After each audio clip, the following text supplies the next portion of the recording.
Hello and welcome to Corruption Must Go, ICPC's weekly television program. I am Murna Barnabas Atiai.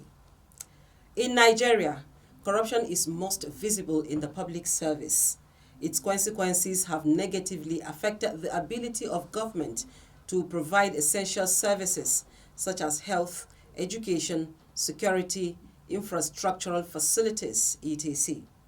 As Nigeria joins other countries to celebrate the Public Service Day, we shall on this edition examine the contributions of public servants in the fight against corruption. In the meantime, Joy is standing by with details of anti-corruption stories. Over to you, Joy.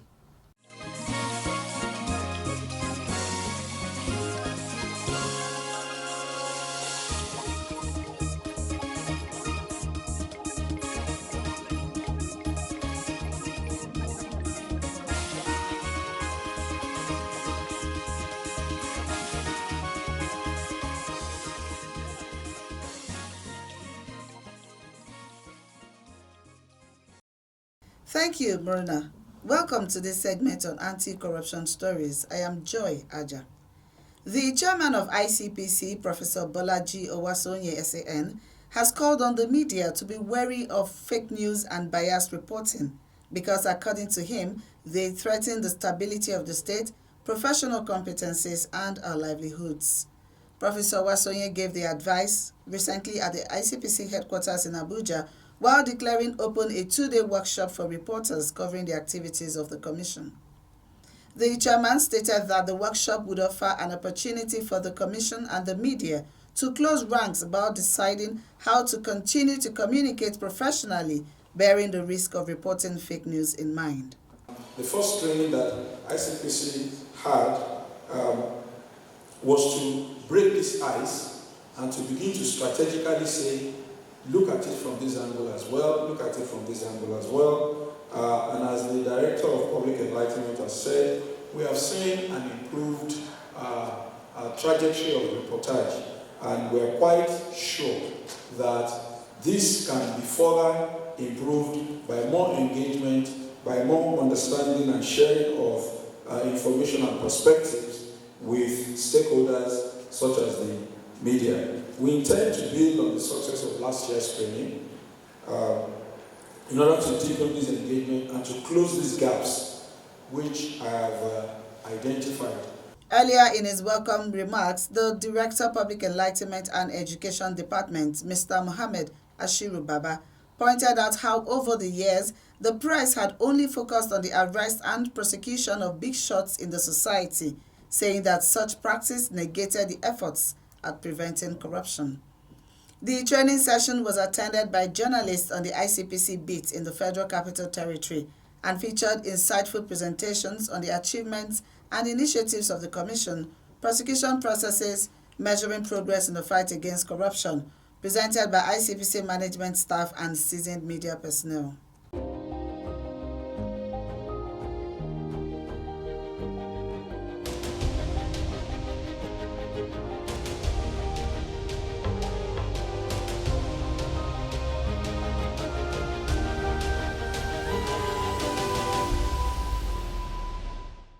In another development, ICPC has inaugurated the first student anti-corruption vanguard in Nasarawa State in the College of Health and Science Technology located in Kefi. The inauguration was conducted by a team from ICPC led by a Chief Superintendent with the Public Enlightenment and Education Department, Mr. Kalu Collins Iroha, at the school premises.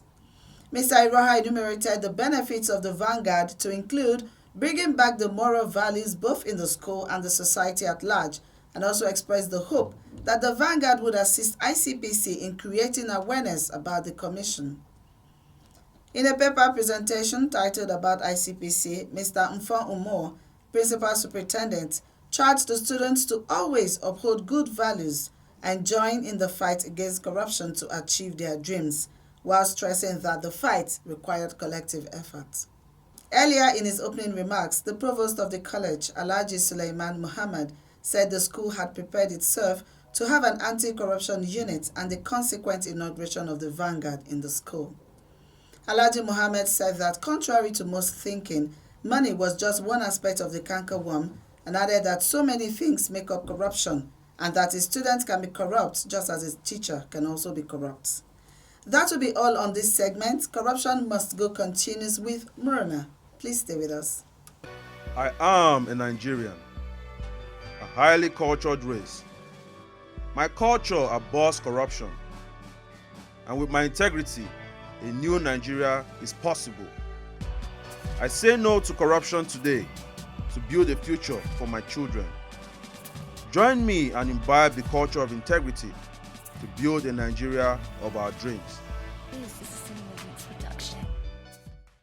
If you're just tuning in, this is Corruption Must Go, a production of the Public Enlightenment Division of ICPC. The United Nations Public Service Day is observed annually on June 23rd to recognize the values and virtue of the public service and emphasize on the contributions public servants make to the overall development of their countries. The day also coincides with the Africa Public Service Day, which was declared by heads of states and governments of the African Union to draw attention to the need for transparency and accountability in the public service. One of the values of a good public servant is integrity. What other core values are public servants expected to have in order to deliver on their assignment in government? We spoke with a former permanent secretary and also a one-time head of civil service of Adamawa State and ICPC board member, Dr. Louis Solomon Mandama MNI. Take a listen.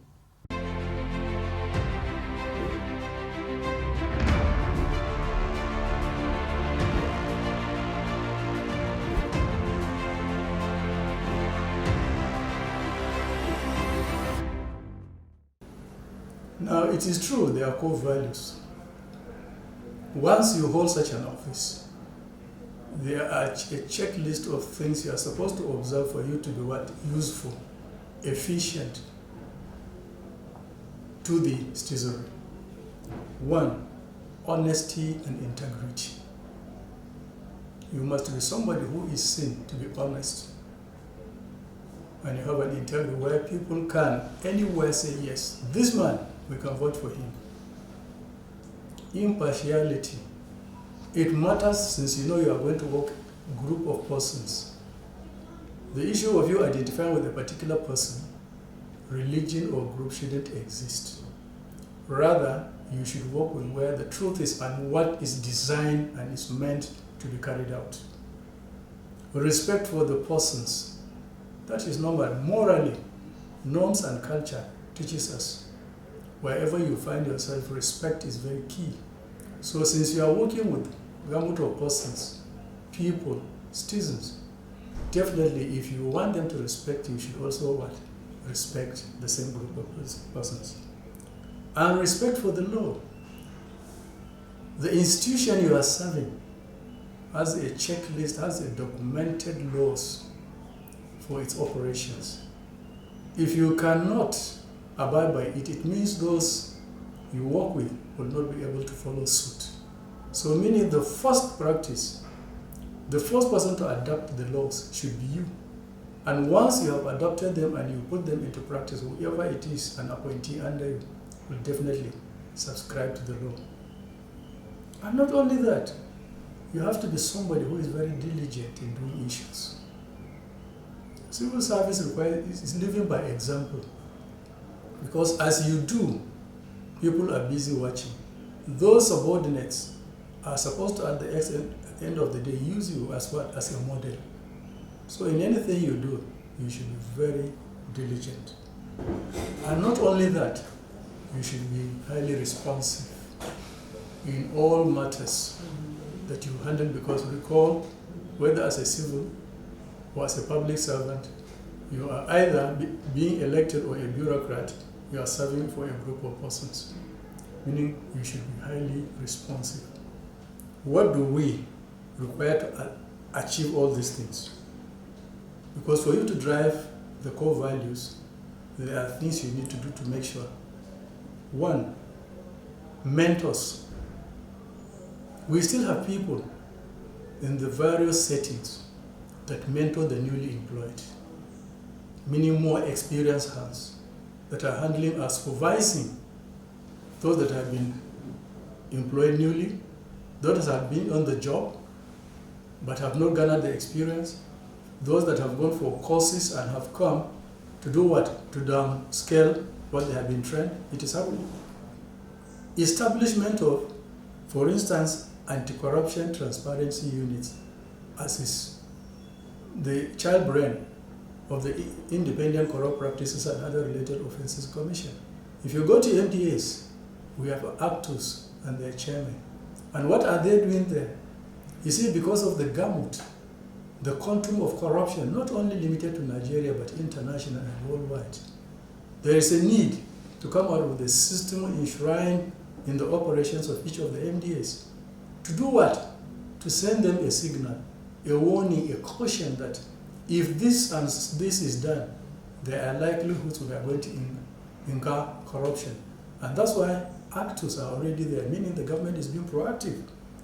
Well, on this special day, to public servants generally, civil and public servants, wherever you find yourself, let me say this, there is what we call rule of engagement.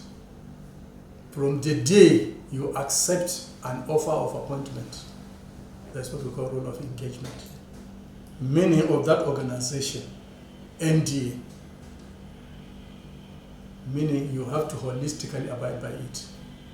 Because anything outside those, you cannot be charged, whether in a court of law or in a committee, be it at the various levels of committee, junior and senior, appointment, promotion, and discipline. Once you abide with the extant laws of your NDAs, I can tell you, you can safeguard all your activities safely.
It is said that a critical success factor through the realization of the objectives of government is a professional, competent, and result-oriented public service. The service constitutes government's mechanism for executing its policies and programs to the people. But are the public servants themselves aware of their duties and responsibilities? How can they help entrench integrity and fight corruption in the workplace? We got the views of some public servants.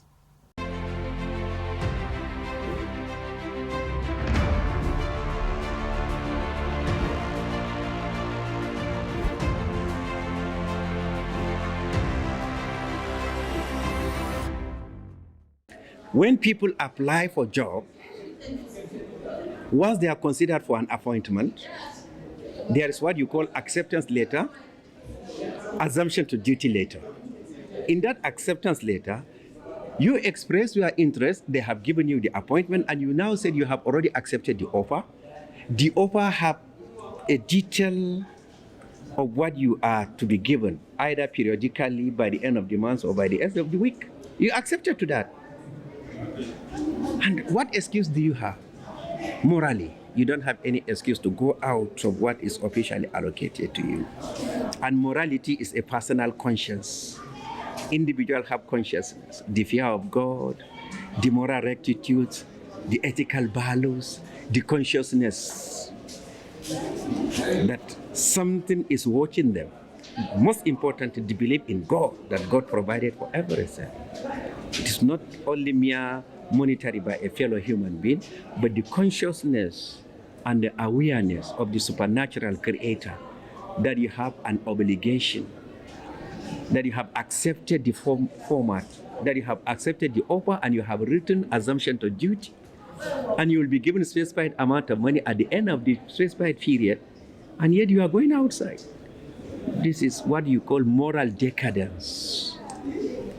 And 90% of Nigerians are aware that the public service organizations are very corrupt, because they know your salary is not up to 30,000, but you have more than 6 cars in your house. Fueling them alone is more than 30,000 at the end of the month, talk less of feeding your children. You register your children to expensive private schools. How do you find? Your families are attending to private clinics and hospitals, in fact, even to abroad.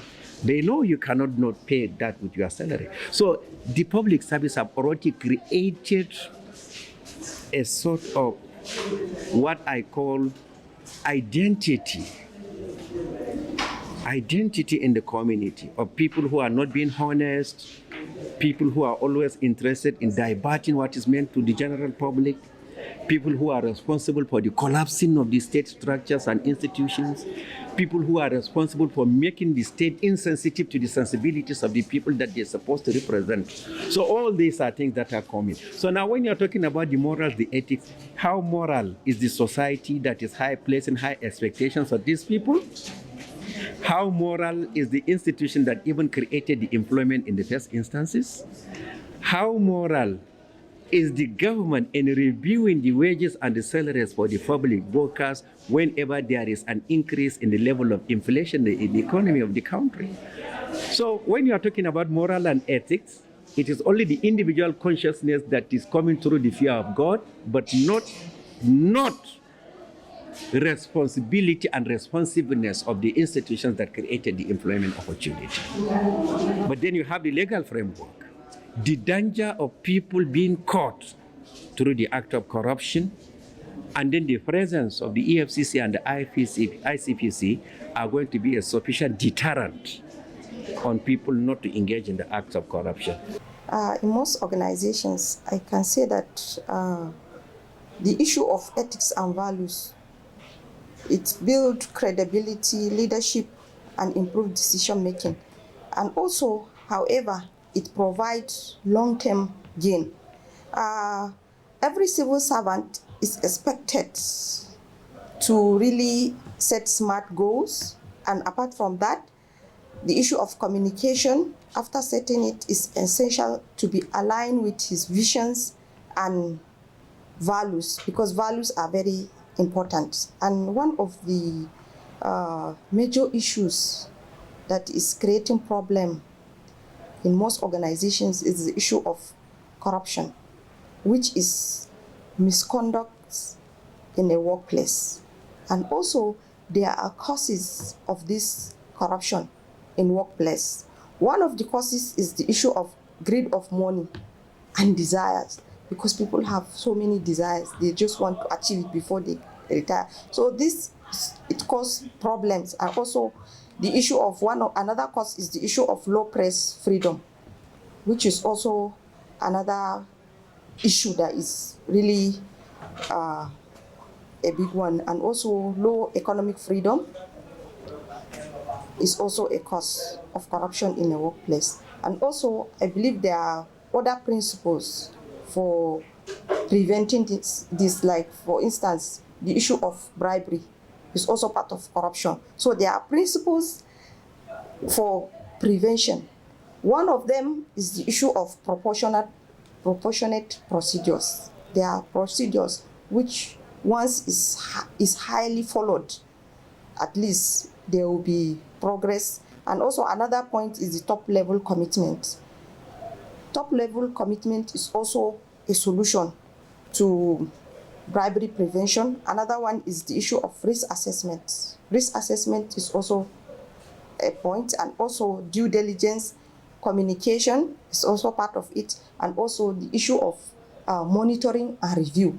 Proper monitoring, review, fine-tuning important issues that relates to prevention of bribery in an organization is also very important. When you have this societal value of honesty, transparency, and accountability imprinted into people's memory, people's way of life, it's very difficult for people to deviate. So one way we can be able to ensure that this doesn't happen between the political class and also the government agencies is by ensuring that people have this value imprinted in their mind. And secondly, we can control that by ensuring that there are stiffer penalties for people who connived and looted the state fund. As you can see now, you have different agencies whose mandate are superseding each other, and you can see them having interagency rivalry, and that really delays the process of even ensuring the justice there. So if we have a system like in other countries where people know that there's implication for every action that they did, there's implication for every connivance with youth in order to loot the national resources there, people will not go into that. Up to now, despite that things are not are so complicated, you have people that have sacrificed their life to their countries. You have people in terms of sport who lay down their life. You have people, security agencies, army that are fighting in Sambisa to protect the country. So I don't think we can say there is the issue of this public service day is not nothing to write home about, because day in day out, even the civil exercising your civic responsibility, it means you are providing service to your country. Now we have new democratic dispensation, we have new leadership. Even for you to live peacefully, it means you have this, you are a good public servant. So what I'm trying to say here is, despite this, in Nigeria, we still have people that need to be celebrated. We still have people that sacrifice their life to ensure that the society stay. You have people that go out of their way to ensure that they provide humanitarian support to services. So the Public Service Day is the day for us to commemorate. People are not even aware that there is a day set aside for them to even celebrate the good things that they are doing. So I think let's not have a system that only penalizes people, but let's have a system where in a day I will just call my staff and say, hey, appreciation. Like Joshua, hey, you have done a good coverage today, so let's celebrate you. So until we learn to celebrate people when they are alive, even as a nation, then you're going to see other people emulating. So that's why you see when you have security agencies that are running from the battlefield, meaning there are no system that will cater for them, or they are not going to be celebrated even if they end up losing their life in the course of service to their fatherland. So having a system that works, having a system that celebrates people and then appreciate them and then give them a thumb up will really encourage us.